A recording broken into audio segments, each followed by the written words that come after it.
Hello everyone, अस्सलाम वालेकुम। कैसे तो है आप सब लोग? उम्मीद कर रही हूँ कि बिल्कुल खैरियत से होंगे। तो जनाब, आप लोगों को जैसे पता है कि मैंने अरबिक क्लासेस जो है वो ज्वाइन की है और ये उसी की ही असाइनमेंट्स है। तो अब आप भी सोच रहे होंगे कि मैं कर क्या रही हूँ।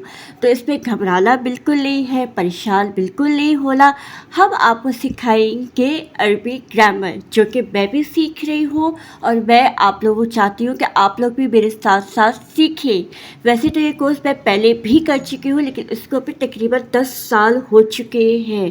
तो अब मैं दोबारा से ये कोर्स कर रही हूँ और आप लोग भी मेरे साथ शामिल हो जाएं।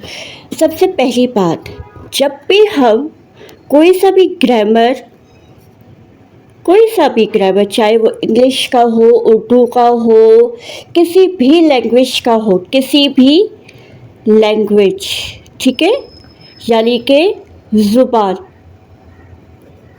का हो, यानी कि उसके कवायद, ठीक है, उसके कवायद होते हैं, कुछ रूल्स और रेगुलेशंस होते हैं जिनको हमें फॉलो करना होता है, यानी कि कुछ कवायद होते हैं जिसको हम इंग्लिश में ग्रामर का बोलते हैं। अब यहाँ पे सीन कुछ ऐसा है कि जब हम इंग्लिश की बात करते हैं तो हमेशा हमें parts of speech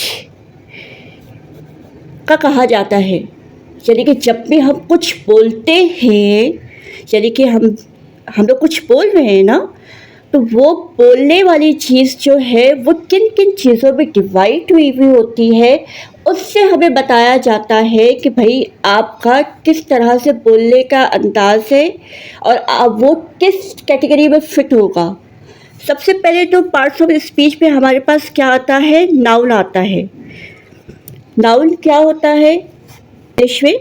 any name of place, things, animal end of course हम लोग आ गए इसमें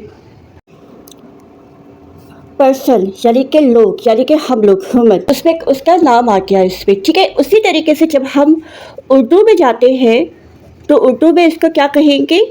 इसम कहेंगे। आपने ये लफ्ज़ बहुत सुना होगा, इसमें ग्रामी। आपका इसमें ग्रामी क्या है? आपका नाम क्या है? ठीक है, यही तरीका है ना। अच्छा, अब यहाँ पे एक और चीज़ मैं ऐड कर रही हूँ, अरबिक। उसमें भी सबसे पहले इसम ही आएगा, यानी कि नाउन। सेम वही डेफिनेशन होगी जो इंग्लिश में है, जो उर्दू में है, वही अरबिक में भी होगी। ये बेसिक चीज़ होती है जो जब भी आप किसी भी ग्रामर कोर्स पे आप जब जा रहे होते हैं, चाहे वो इंग्लिश हो, चाहे उर्दू हो, चाहे अरबिक हो, या किसी भी लैंग्वेज पे जब आप जाएंगे तो सबसे पहले जो इसकी स्टार्टिंग होती है वो हमेशा नाउन से होती है।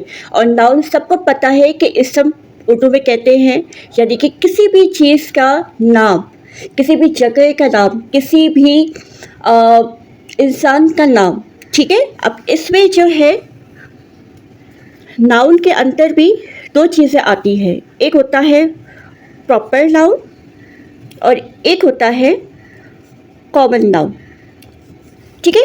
अच्छा, अब यहाँ पे स्पीच की हम बात कर रहे हैं, यानी कि बोलना, यानी कि वर्ड, ठीक है। यही चीज़ होती है ना, वही चीज़ उर्दू में भी आ गई और अरबी में उसको कहेंगे हम कलमा। जब हम उर्दू में बोलते हैं ना कि आपने अच्छे कलमात अता नहीं किए, ये हमने लाइन डेफिनेटली सुनी है ना, कलमात, लेकिन ये बहरहाल प्लूरल है तो मैं इसका सिंगुलर बता रही हूँ, कलमा। कलमा का क्या मतलब है? सिंगल वर्ड, ठीक है। कलमात यानी कि कलमा को बोलते हैं लफ्ज़। कलमात यानी अल्फाज, बहुत सारे अल्फाज, बहुत सारे वर्ड्स, एक कलमा, एक वर्ड, एक लफ्ज़, ठीक है। यहाँ पे आप देखिए, अब कलमे के अंदर जो है और भी 3 कैटेगरीज आ जाती हैं।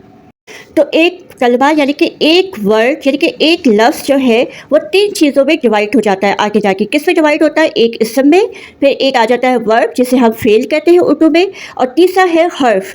हर्फ क्या है? एक लेटर ही होता है, ठीक है, लेकिन वो क्या होता है? एक लेटर होता है, खाली एक लेटर, जो कि कंजक्शन या प्रपोजिशन में चला जाता है। इसको हम बात पे करेंगे। सबसे पहले हम स्टार्ट करेंगे अपने नाउन से यानी कि इसम से।